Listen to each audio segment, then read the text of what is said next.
Hello and welcome everyone to a new video on your channel, Mr. Tech Tips. Before watching the video, don't forget to subscribe to our channel and don't forget also to like this video.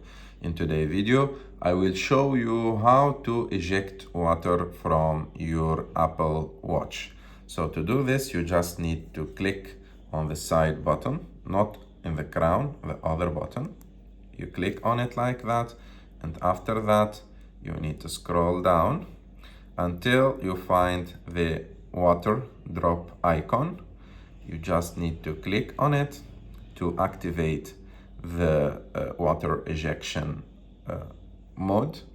And after that, when you complete using your Apple Watch in the water, or if you complete walking in the rain, and by the way, it's not advisable maybe to use your Apple Watch inside the water for long periods. So it's better to not to use it inside the water. But if you use it, you can do this. And after that, after activating this option, you just need, when you want to eject the water, to long press on the crown like this and start ejecting the water from your watch for maybe 5 seconds or something like that.